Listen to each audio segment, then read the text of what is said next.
Hey there, beautiful people. Welcome to Reclaiming Soul Work podcast.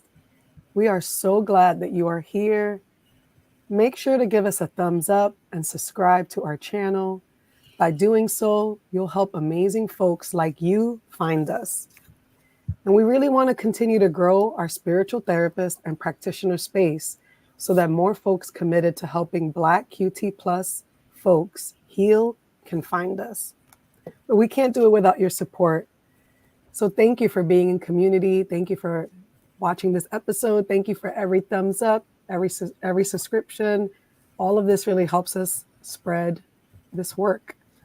And if you really want to stay connected, we also want you to sign up for our free newsletter, First Quarter Moon, to stay updated on news, offerings, events, and more. Each month, we also dive deep into topics that matter to spiritual therapists and practitioners. So sign up on our website at reclaimingsoulworkpod.com. You will find the sort of newsletter, sign up sheet there. And don't forget to follow us on social media. You can find us on Instagram at Reclaiming Soulwork and on TikTok. Welcome back, spiritual practitioners. This season, we're centering learning. That's right. We're your hosts, Biani and Sequoia, and we're here to delve into the heart of our conversations, focusing on the lack of culturally rooted resources to support QT BIPOC folks navigating religious and spiritual trauma. In our previous seasons, we emphasized the importance of unlearning, decolonizing, and divesting from oppressive teachings and institutions. If you're new here, welcome, and make sure to check out our previous episodes on our channel. Now, we're dedicated to deepening our knowledge and understanding so that we can better support ourselves and our clients. And as we navigate this season of learning, we aim to provide you with the tools, tips, and insights to help you on your path of reclaiming to soul work. Whether you're well-versed in spiritual practices or just beginning your journey, join us as we explore the intersectional impact of religious and spiritual trauma on mental health.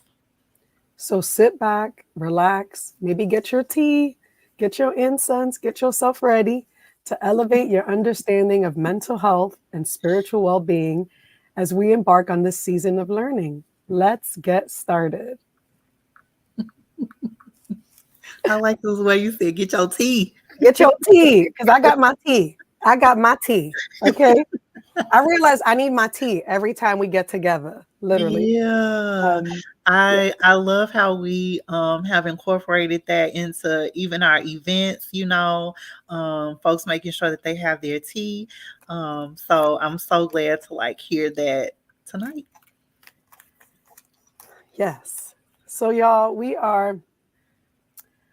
we're really excited about today. I also want to just shout out, this is episode 33, and I like threes, so I just got to say that. Something feels magical about today. And we have a magical person here, so I'm super excited. I hope you are too. So just to give you a little teaser, we're diving deep into a deeply personal and transformative conversation about surviving religious trauma. But before we get into it, we want to just remind you that the focus of our podcast this season is centering the lived experiences and stories of Black QT plus folks who have faced and continue to face religious trauma and spiritual abuse. So each episode that you watch this season highlights these important and unique voices in our community. And, for today's episode, some of the questions that we're sitting with are really around what are the experiences of Black QT plus folks who grew up as Jehovah's Witnesses, and what are their stories? Our guest today, our magical guest, I'm claiming them as magical because that's how I've experienced them. Maybe you will too. Our guest is going to share their powerful journey of leaving the Jehovah's Witness community and reclaiming their own spiritual path. And we really are excited to have them here because part of what we're also trying to do in the podcast is center the stories of our kin, Black QT plus folks, but not only focus on the stories of quote unquote suffering and trauma, because trauma is important, but we're also wanting you to listen to the gems of like growth and, you know, what happens after trauma, you know? And so you really don't want to miss this conversation. Honestly, we believe and we know that these voices are rarely heard, and we need to tell these stories. So thank you for being here with us. I love that intro so much. I feel like, you have set us up so amazingly for this conversation. So I want to welcome everyone again. Reclaiming Soul Work is a heart centered podcast by two queer Black femme healers and spiritual social workers who explore the intersection of magic, spirituality, mental health, and everything in between. My name is Sequoia. I use she and her pronouns. I am currently in Charlotte, North Carolina on Catawba Indigenous land. I wear a number of different hats, so I will spare us tonight with that rundown. Tonight I'm just gonna focus on, I am half of the Reclaiming Soul Work podcast team. It is a team of two. Okay. And A we strong get but mighty things team. done. We get some things done. Okay. DONE. All right. We get it done. And so yeah, let's see, what do I want to highlight tonight? I always like share my big three: Aquarius Sun, Aries Moon, and Libra Rising. Um, I think one of the let's see what I want to share with you all tonight is we just wrapped up the month of August, Black August, for folks that are organizers within the political organizing kind of realms, and follow that specific holiday or commemoration month, if you will.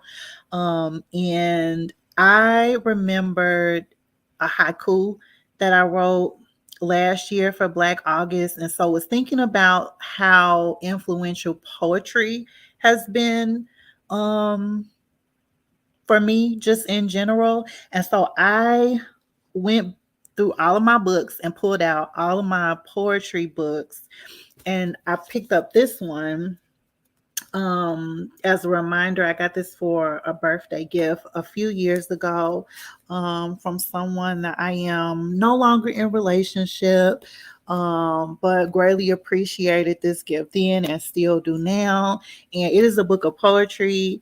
And one of the things that I did when I started thinking about that haiku, I flipped through this book and just looked at some of the like very explicit poetry that was like spiritual or had like a religious kind of connotation to it, and just kind of meditated through a few of those. As an example, there is one that talks about shadow work. It's called Shadow Working Session 1. And that was a really amazing poem about shadow work and that process. So, yeah, I just wanted to share that with everybody, and highlight how much poetry has been centered for me over the past few weeks, even more revisiting it. So that's what's been on in my hands. In my hands. That's all I got. I love What you that. Well, first, before I share what I got, I want to invite y'all, especially shout out to the social workers, to this amazing workshop that this amazing friend I know is offering in October. So if you are a social worker and you're looking to integrate Black feminist principles in your practice, then look no further, because Sequoia right here, oh wait, this way, this way, my friend, is offering this amazing workshop in October just for you. It's called Integrating Black Feminist Social Work Principles and Values, and it's happening on October 23rd from 12 to 1 p.m. Eastern, and it's free to register and CEUs are available. So head over to tinyurl.com/BLFF FS work to register today. Yay! And it's actually really connected. So again, y'all really need to register for this workshop because so I will share. My name is Biani, no middle name. I have a lot of grief that I don't have a middle name. My pronouns are she, they, and I am a Black Dominican non-binary femme. I'm a doula and I'm a therapist. I'm a homeschool mom of 3. And I've been reading a lot of like Audre Lorde. A lot of my spiritual practice I would say the whole summer has been really tied to like being held by queer Black feminist elders. And so I'm really excited about Sequoia's workshop. But this morning, I was listening to a speech, an interview. Somebody interviewed Audre Lorde. This was like in the 80s, maybe like 1982. And she read Litany for Survival. And it's one of my favorite poems. I'm always like, when I was pregnant with my first kid, that was the poem that I read like pretty much every night to him to go to bed. And I've been thinking a lot about survival as a form of magic. And of course, it didn't even occur to me that we're like dedicating this season to like survivors. Like it just was so natural, for Sequoia and I to dedicate this season to survivors, but like how survival is its own form of magic. And I don't mean survival in the way that we talk about it in social media. Like, I don't want to survive, I want to thrive. Like, we didn't get there if it wasn't for Audre Lorde reminding us of this medicine of survival. And that like, there's something really powerful about choosing to live and be in community, knowing that we were never meant to survive. And yet we breathe every day, we show up, we do our magic, we do our resistance, we do our beautiful work of staying alive and thriving. And so, yeah, it's been, lately I've been wanting to hear her voice more. I've been reading a lot of her work again, but listening to the interviews has been really nice. So yeah, shout out to Audre Lorde. And that's my kind of share. Thank you so much for that. I think that piece around like actually hearing her voice is an ingredient to the magic that you're talking about. So thank you for sharing that with us. I'm gonna just be honest. I lost my spot in our script. I don't know where we at, so I don't know what we supposed to. I don't know if I'm supposed to talk next or not. So what am I supposed to do? Well, let me just share another commercial segment, so you get ready because then we about to invite our guest in. But if you are a tarot babe and you're looking for a fresh deck to build into your toolkit as a spiritual therapist or practitioner, maybe you're looking for like an independent tarot deck. I got you. Because I have a shop on my website, guidinginsights.com/store. And I stock a range of out of print and independently produced tarot decks. I might be adding some more from some QT BIPOC artists. I usually don't get rid of those, but Spirit is telling me it's time. But I have a sale going on for September for Virgo season because it is my birth month. So if you want to check it out, go to my website and check out those decks. They're all on sale. I even have some like vintage astrology books that might still be there. So check them out today. And we're going to shift gears a little bit, y'all, because we are so excited to bring our guest in. And this is it, y'all. This is where we about to get started. So if you get yourself ready, because we are so excited to bring Goddess on to the sort of metaphorical stage. And we're going to start the conversation. But before we do, we'll bring Goddess on, and Goddess is going to introduce themselves. And then Sequoia is going to do their magic of like bringing in some context for us as to why we're having this conversation. Yay! Hello. It is Thank wonderful. you so much for being here with us. Thank you. Absolutely. It's kind of a treat to be backstage and watch y'all do your thing. and then come in. It's a nice entry. Good settling in. Good, good. So, Goddess, why don't you introduce yourself? Tell our those who are watching a little bit about yourself, whatever it feels right for you to share today.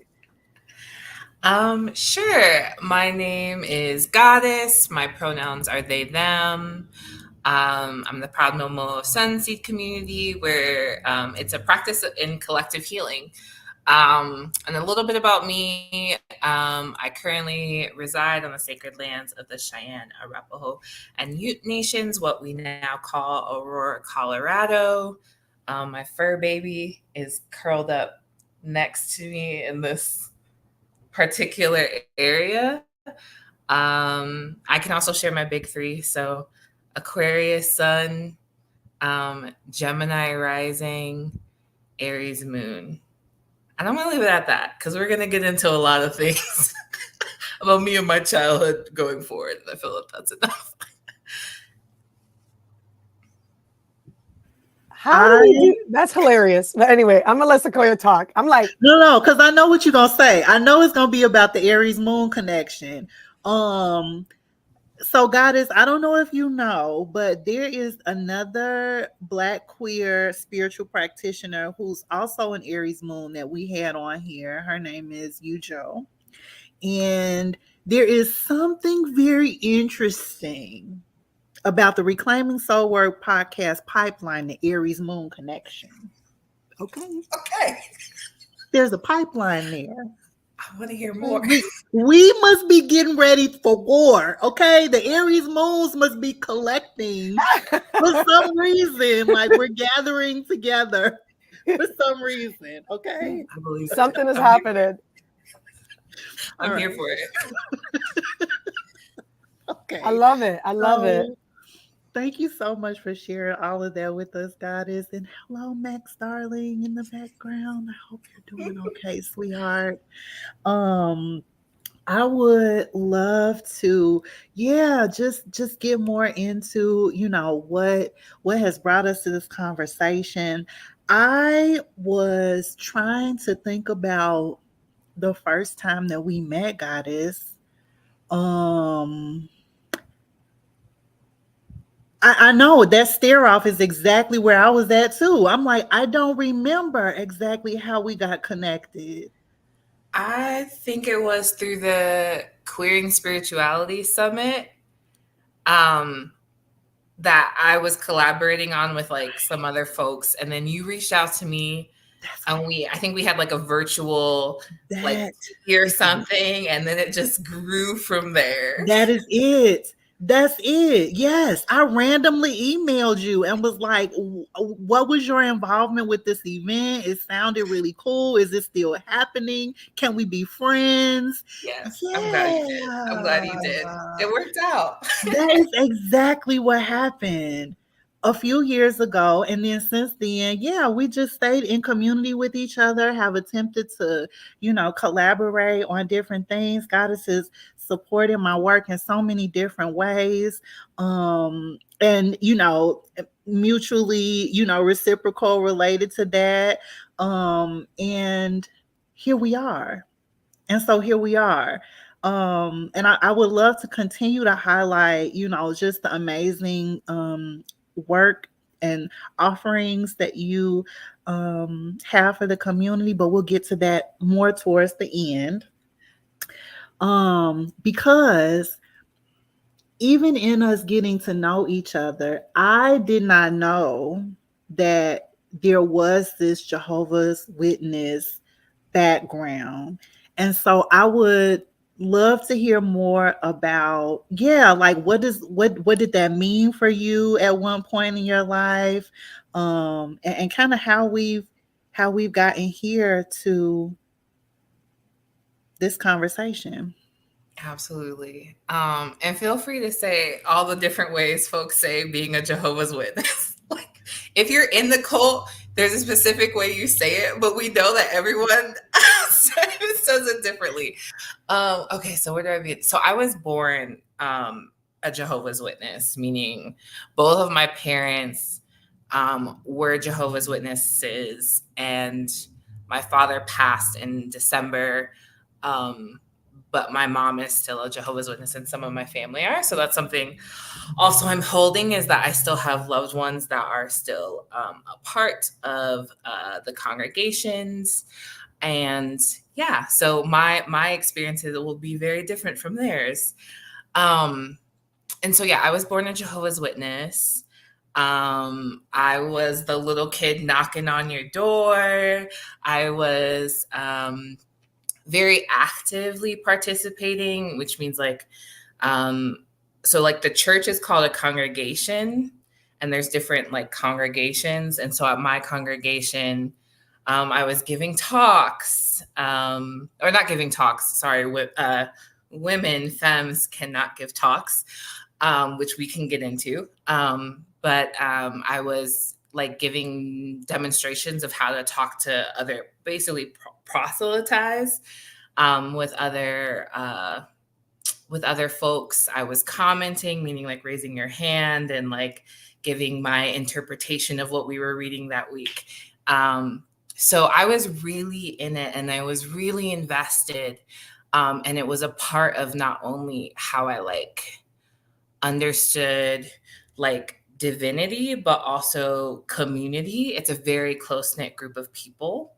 And so, yeah, I denounced it at age 13, which is quite young to get to denounce being a Jehovah's Witness, especially if your family is still a part of it. And then was fully able to leave once I left the house when I went to college.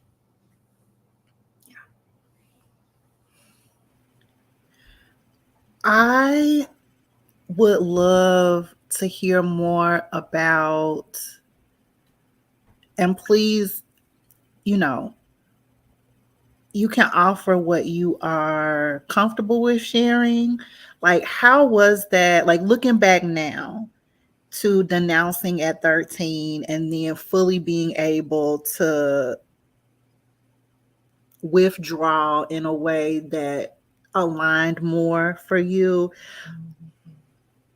I guess, how was that? Like, looking back at it now? Oh, it is really hard. Like it was really hard. And it still is in a lot of ways. So again, like being a Jehovah's Witness is a very close-knit community. You don't go outside of the community for relationship building. When you do, there's repercussions like being disassociated or disfellowship, which means that you are publicly shunned and no one can talk to you. So to denounce a religion that I was coming out of at age 13 meant I was also basically like making the decision to leave my like main support systems and main community that I had since birth. So that's a huge decision for a 13-year-old to make. And I joke because I say that like I chose that because I chose horniness because I was just really horny. I was like, I can't keep these rules and also be this horny. But there was a lot of other things happening in terms of like why I made the decision. And so it was hard, and it was hard to have the conversations with family about why I was making the decision and hearing the feedback that they were going to choose, their religion over me as well, and that I was no longer a safe or appropriate person to be in relationship with. So, I was losing, I still live with my mom. So technically I could still associate with her, but I was losing my sisters, two of my sisters at least. I was losing all of their children as well, which means I wasn't able to have a regular relationship with my nibblings. It meant that I was losing the friends that I had made, childhood friends, elders. Yeah, so it was a big decision. That was really hard. I was going to say, thank you, Goddess, for sharing. I think this idea of being this fellowship. Can you repeat that again? Yes, disfellowshipped. And Yes. that is like also this practice of publicly shunning people, right? That there's this relationship between like shunning the person that's decided to denounce, right? And at the same time, part of being in this community is to like also like let go of this person or something interesting about that. Ooh, yeah. So there's different ways in which you can be publicly shunned when you're a Jehovah's Witness. So one of them is through disfellowshipping, which means you have done something that is outside of the rules of the religion, meaning like sex before marriage. Sometimes it could include getting married to someone who is not a Jehovah's Witness, depending on that situation.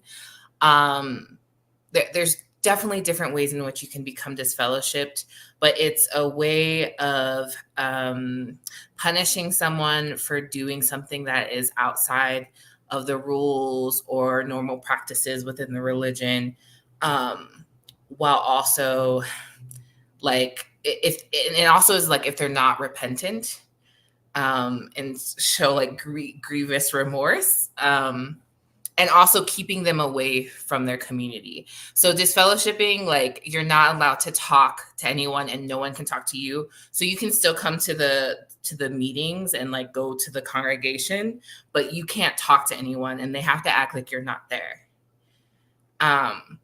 And then there's also disassociation, which is what I did, which means that I made the choice. And then I tell my family, and then I tell the elders, which meaning me at 13 had to have a meeting with like 2 to 3 grown men about why I was choosing this.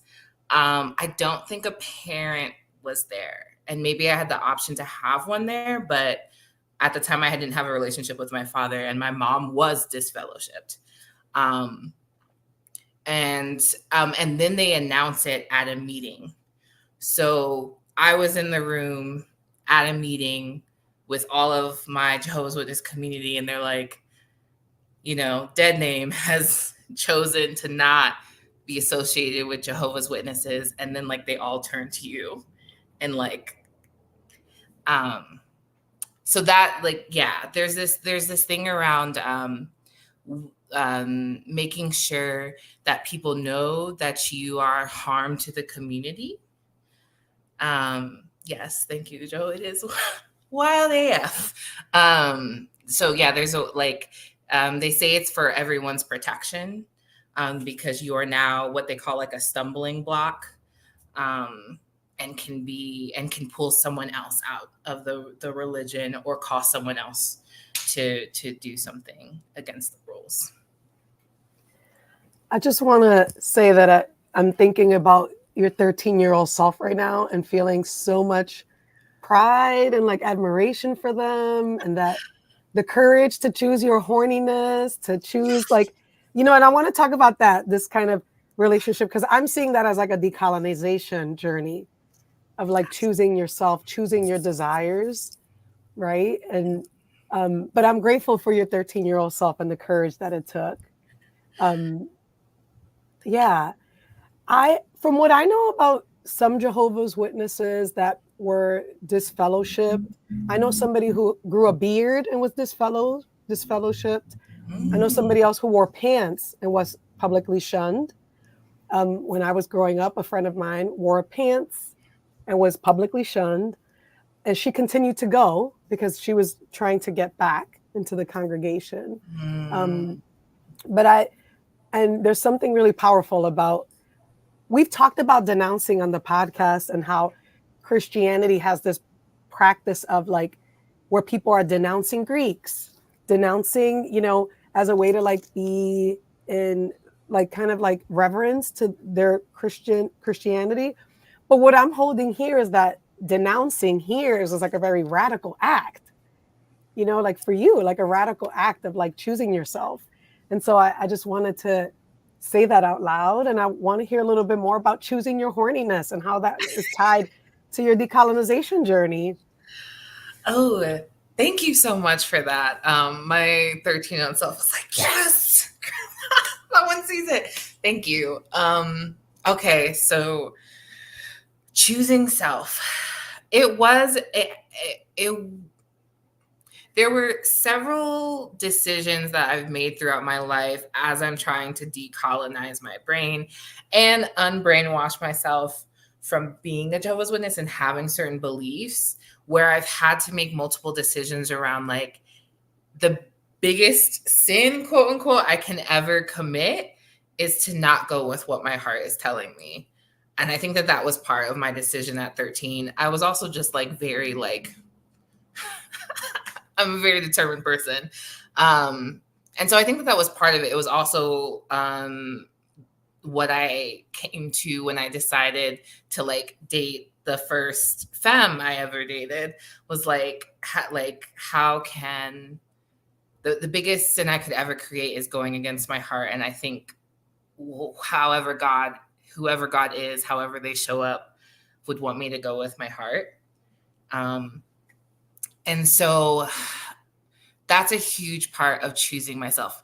And I think also because of the way that certain cults are set up around like creating insularity and making it seem like everything outside of that cult is dangerous, not like will kill you, and not only kill you in this life, but like you are then blocked from any possibility of going into any type of afterlife.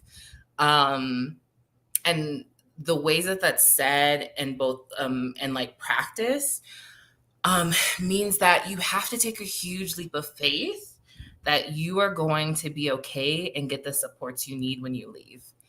And for me, I was blessed because I had friends that I intentionally created outside of the Jehovah's Witness organization while I was young that I could lean on as I was leaving.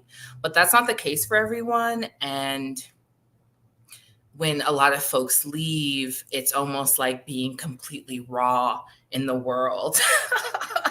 And so if you don't have support systems, if you don't understand how the world works outside of like cult mentality, it's easy to get really wrapped up in coping mechanisms that might not be of full benefit to you. And a lot of people, honestly, sadly, don't make it. There is a lot of folks unaliving themselves. So it is a great leap of faith. Now I lost the question. I feel like it's actually okay. So the fact that what you're also describing is this immense courage, and it requires community to be able to survive this cult. I mean, really, let's call it what it is, this cult. And it wasn't just a huge leap of faith, but even your relationship to spirituality, right? That there was, we're reconnecting. Like as soon as I said cult, shut me down. Listen here. Okay. We just got a little bit of technical difficulties going on. So I know Goddess will be back with us shortly. Right. I'm blown away right now. I cannot wait for them to come back. It's all these Aries moons, it's all that energy. See, Ujo's here with us too. What up, Ujo? Hey, friend. It's all this, and it's too much fire on the screen. I promise I'm gonna tone it down a little bit. I have so many thoughts going through my head right now. So many. It was getting good too, yeah. I have so many thoughts going through my head. And I appreciate that little baby call out that Goddess did related to how we're saying Jehovah Witness. Yeah, I definitely want to get the terminology right. Jehovah's Witness. Is that right? Because I feel like I've definitely put S's in places that's not supposed to go there. Jehovah's. Is that right, Goddess? Did we say that wrong or right? Okay. You said it right, and I don't like it's okay because everyone like it cracks me up every time I hear it. That's real. Sorry about that. I We don't know what happened. appreciate it. It's okay. It's no problem. And you're back. Clearly, you're back. We're glad you're back. The last thing that we're sharing about was Biani. You were mentioning about, let's call it what it is. It's a code. You remember the point that you were going to make, Biani? I think I was saying I said that and then the call dropped. So I'm trying to be, I'm not, I'm going to sit here and be very, I don't think anything's a coincidence. It's a really large, strong organization. Oh, yes, it So, is. but I guess I wanted to come back to this Yeah. kind of, and I know you were asking, like, I lost the question, but it's actually okay. The question's there floating with us around this reclamation of your horniness. And to me, how it's really tied to like your journey of decolonizing in some way, or maybe I'm curious about that and what it's meant as a femme, as you know, you said something about like not like you choosing, the biggest sin is not choosing yourself and not leaning on your heart. That's really powerful. Mhm. And so, yeah, I want to hear a little bit more about this journey of. Yeah, absolutely. I can get into that. So where do I want to start? There's so many things to say here. I think another thing that I suggest if someone is ever thinking of living a cult is getting curious about the things that you've been told are wrong about yourself.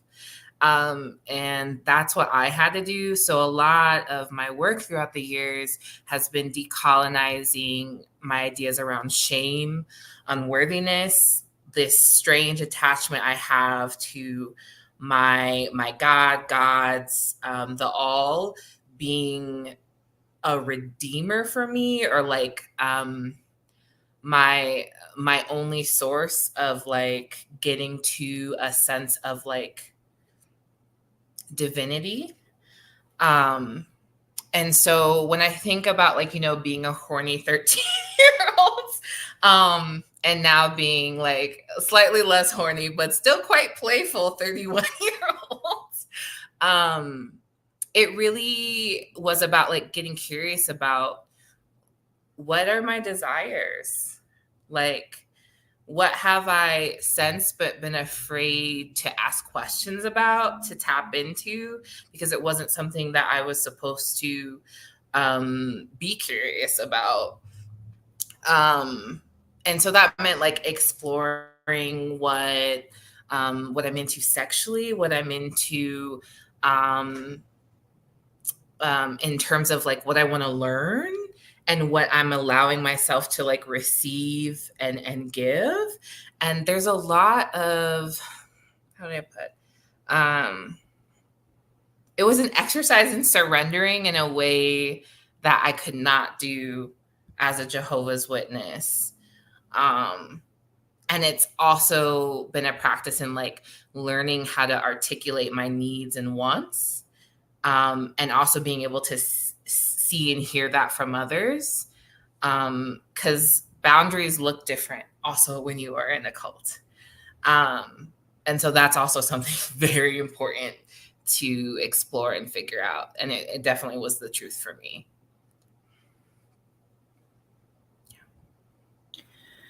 I greatly appreciate what you just shared. It brought me to just either parts of the conversation that we had on our previous podcast with Surviving the Black Church podcast. They came on a few episodes ago to talk about religious trauma. And the thing that you said that I'm connecting to some of the conversations that we had with them was this piece about getting curious about yourself. Because many of the folks that Surviving the Black Church podcast has supported are folks that have been told who they are, who they should be, what their existence should look like, and a lot of times it all looks very similar. There is no room for difference. you know um difference is seen as not good. And so I just wanted to uplift this piece about getting curious about yourself and really thinking about the rules that people, places, and things, cults, have created for us, and like why we have those rules, where have they come from, who told us that it's supposed to be that way. Do I still agree with it? Maybe I agree with it at one point, but do I still feel that way? So thank you for that. Oh, absolutely. That's a Something that's making me think too. Oh, I'm sorry. Go ahead, Goddess. No, go ahead, because my thought was still formulating.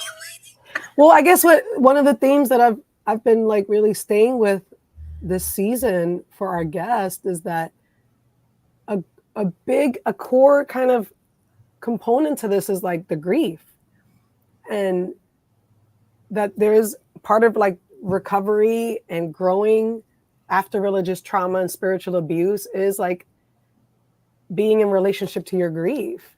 Like I'm hearing you, and I'm hearing like there was so much that you were willing to lose to get back yourself, to reclaim yourself. And you said it's not something that many people get through without community, right? Mm-hmm.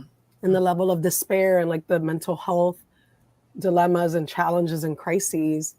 And so, yeah, I'm really sitting with that and feeling really grateful for what you've shared, and also wishing we had more time. But yeah, like that piece around the grief, right? That you lost, right? Like part of what that structure, not in just Jehovah's Witness, but in cults, is like, are you really going to leave? Because if you leave, you're going to lose everybody, right? Like, and we're going to shame you. We're going to publicly shame you. So we make it hard for you to leave, right? And hard for you to survive out in the world. But you were like, I was willing to do that, right? Because I didn't want to keep losing myself. Like there's something about reclaiming you.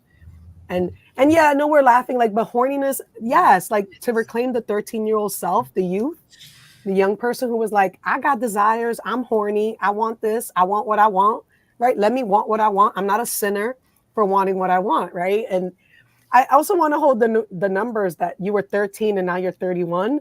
That don't feel like a coincidence, So I hope I want to stay there. But I do want to ask this question, because we get this question a lot, and we always want to ask our guest, is like in your opinion, what are some other challenges? Because you've shared many so far, but what do you think are some other challenges for Black, queer, and trans folks who grew up in the Jehovah's Witness community? Like, what are some challenges that they might face? Or like, what might come to mind for you that they might face, or like, yeah, like sort of mental health challenges too in particular? I think one of the biggest things that I have struggled with, and also I've learned other Black, queer, trans folks coming out of this cult have struggled with, is like trying to work with your family on them fully seeing you, because you cannot be queer and be a Jehovah's Witness, like, period. You cannot be trans and be a Jehovah's Witness. Like, you just cannot. And I think depending on your relationship with your family, and the people that you grew up with who still love you, like it's a struggle for them too. Trust me, it's not just like cut and dry, like we're done with you, for everyone. And so there's always this kind of like back and forth of negotiating with your loved ones, of like what can they like, what is their edge and what is your edge, because if they're going to be in community with you in any kind of way, have any kind of contact with you, in some way, they're sacrificing their religious tenets, and their religious tenets are their entire life. And in some way, you're also sacrificing your own beliefs and who you are, because they are not going to be able to fully like embrace and actually live into your new reality with you. And that is hard. that is a really hard balance and dance to do with the people that you love. And it's not a choice everyone makes, and that's absolutely okay. I'm always for like choose yourself. So I think that that's a big piece of it. And then when it also comes to like mental health, so how you handle grief, celebrations, conflict is very different in when you're a Jehovah's Witness than when you are not a Jehovah's Witness. And so one of the things I've struggled with, and it's actually something that I still carry, like that I don't want to get rid of, coming out of this cult, is that like you do things in community. So like people will check up on you, the elders will check up on you, friends will check up on you, and sometimes, yeah, it is like a little. It can be used to like further manipulate you, but like that sense of like we are caring for you. Like if there's conflict with a couple, like everyone gets involved in some kind of way. There's something about that like I want to keep. And it's hard when you come out here and folks are like very, I think, more individually centered, which is okay. Like you have to kind of find a balance of being like, the people around me are deeply entwined in my life, and yet they have their own lives. I am an individual. I don't need to base my decisions on what other people are thinking about me and will do. That's like really hard. So that's like honestly like a huge mental fuck. Like it's a huge mental fuck. And so I recommend like, finding support systems that can hold all of your confusion, and like undoing and picking up the pieces that are not just like your loved ones, because they're not going to be able to hold all of that. It's a lot, and it's really complex, and it's really deep. So that's a huge suggestion I have, and something that I think that we struggle with. I mean, I actually am glad, because we talked about this with the host of the Surviving the Black Church podcast. Sometimes I think some of the mistakes that therapists make, especially those who are supporting folks who are survivors of religious trauma, is that part of the danger of our colonial training is to be like, throw it all out, forget it, right? Like you got to do away with it. And something that we've been centering, especially for Black QT plus folks, is like, we can't. That's not our reality. We're not going to throw it all out, right? Like there are elements of your experience with Jehovah's Witness in that community that really are important to you and are a part of you. Mm-hmm. And so it isn't about throwing it out, right? Like the collectivist component, the fact that people are taking care of each other, that there's an intergenerational way of like holding and caring for each other. That's beautiful. And that tells us a lot, right? That it's not about throwing it all out. It's not about canceling it. It's about like really holding a lens, a courageous and critical lens, and also being like, yeah, there's some things I really miss about it. I miss that aspect of it. And like, that's a part of the healing journey too. So I'm really grateful for your courage to share that too. That yeah, there are elements of it that are like a cult. And then there's some things that like I miss around the collectivist piece. Like people really looked out for each other. Maybe the intentions were a little, questionable, but then there was also love in it too. It's complicated, right? It's complicated. Yeah, absolutely. I appreciate like calling in the layers of this, and how complicated it is and can be. It feels like, that therapeutic intervention or approach, belief of going no contact, leans very much into a white supremacy perspective, on how to navigate relationships, conflict, even boundaries, to a certain extent. And yeah, there's definitely just other ways that, Black, queer, and trans folks, we need different things. And a lot of times, like, going no contact is not, it's not helpful. It's not supportive. And I mean, sometimes you just can't do it. Like, it's just not even a way for you to really do that. So yeah, I just wanted to highlight that as well. Biani, was there anything else you wanted to share?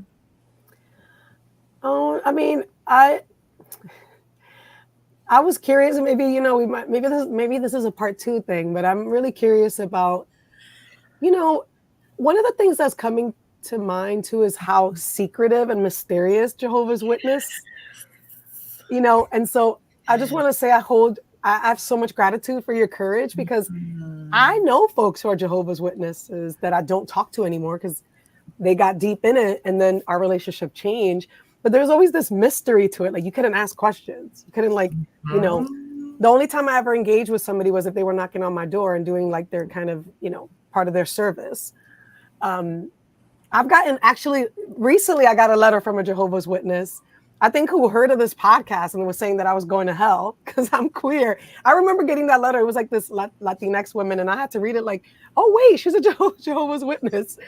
So, like, my only engagement has been in the very, like, you're going to hell if you don't do these things.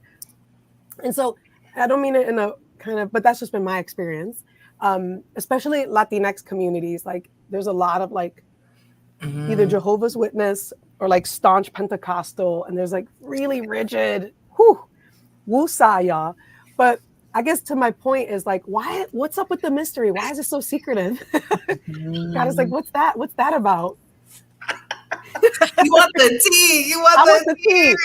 Listen, there's probably so much tea. And, like, I'm also like this, like, who is this woman? Because, like, Jehovah's Witnesses don't even really believe in hell. Like, she's definitely Jehovah's Witness, and she wrote me a letter. I was like, wow, she went on her way. Okay. She got in her ministry hours that day. Extra credit. Extra credit. So what's with the mystery? I don't know what it is about cults and having things be secretive outside of, it helps with the control of people. It helps control people, because if folks don't know what's going on the inside, there's not a lot that they can be questioning and, like, getting in there about, and then when you have whistleblowers with Jehovah's Witnesses, they're called apostates, which is like the word. I am an apostate. Like, it is the worst thing you can be as a former Jehovah's Witness or current Jehovah's Witness, which means you are publicly sharing information about the things happening inside of the cult. And so it's a way of controlling people and making sure that there aren't a lot of eyes on you. Because if there were more eyes, like, I know that there have been plenty of court cases, not that I believe in the punishment system, but there have been a lot of people, reporting what's happening in terms of, like, fostering people who are sexual predators, domestic violence, how that's handled in the cult doesn't actually solve the problems. And so people aren't getting their needs met in terms of accountability. So they're looking to, the government, and those cases are handled outside of an actual, like, judicial system. So, like, folks are being, like, silenced. There's a lot of money being pumped into keeping things secret. So I think that's a huge part of, and also just like we're not supposed to be, like, in relationship with people outside of the cult. So there isn't really much to talk about except for me trying to get you to be in the cult.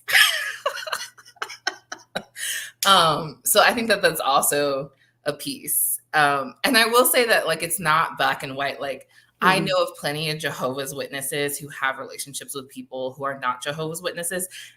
You do too. And, like, the deeper you get, yes, the less they actually associate with you. But there are beautiful and sneaky ways that Jehovah's Witnesses are still trying to find, are finding agency and like ways of being themselves in the cult, which is probably true of like all cults. But yeah, it's all about power. It's about power. Wow. I love how the sun is shining on you as you're saying that. And see, I told y'all, they're pure magic. That's literally what we've just witnessed this hour. I really wish we had more time. I always say that because I enjoy the conversations that we have with y'all, like just our amazing guests. And maybe you're going to have to come back, Goddess. Maybe you're going to have to come back. So, we're going to close out, but before we do, can you tell us about like what you're working on, or like, a little bit about your projects and how folks can stay connected? Yes, absolutely. And this has been absolutely a pleasure. And it's good to see you, Joe, in the chat. Thank you so much. So I am currently expanding my own toolkit. So right now I'm really studying how to have accountability processes and conflict repair in community. I currently hold it for organization. So if your organization is going through huge rupture or transition, or just wanting support on how to create those systems, please come to me. I'd love to nerd out to those things with you and how to like decolonize the workspace. But I've been, even in like my understanding of how being a Jehovah's Witness and how we handle conflict and repair, I've been like, I want stronger tools. So I've been, taking classes with Healing Cycles of Harm. And then eventually we'll like do some trainings on how to facilitate conflict repair with some other folks. So that's what I've been nerding out to. I will be offering a workshop for folks who have been on the front lines of demonstration and protest and organizing around Palestine. And so please follow the IG that I'm just now coming back to, because I'm not an IG baddie or social media baddie, or the Sunseed Community newsletter to learn more about when that will be available. But I have been really into actually having more intimate conversations with organizations and smaller groups around these repair processes and decolonization of the workplace. So that's where a lot of my energy has been going. Yeah. I love to learn about like full circle at 31, from 13 to 31. Like here you are doing this powerful work of healing and repair. It's awesome. Thank you. So here's where we like kind of, before we close out, we talk about a little bit about main takeaways. Because of time, I'm probably just gonna like throw it out there for y'all. Like, what is one main takeaway from today?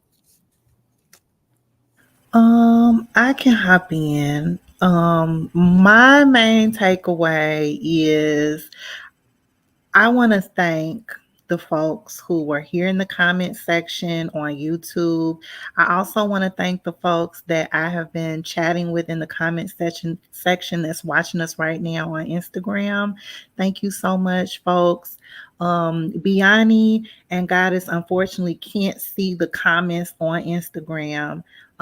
So y'all have, primarily just been chatting it up with me, but I want to thank you all for being here, watching, engaging, and sharing your stories related to, what Goddess has been talking about, what resonates for you all, what your background has been within other religious and spiritual spaces where these, topics and experiences kind of overlap. So yeah, I that's my main takeaway. Like, thank you all for being here, but then also, I feel like you all's engagement not only, lets us know that we're like on the right path related to this topic, but it also again just continues to affirm why it's important for us to keep talking about these particular stories and what our experiences have been in these religious and spiritual spaces, but also something that Biani brought up too is like not just what our experience has been, but how we are reclaiming our spiritual practices. Because some of us are, elder millennials.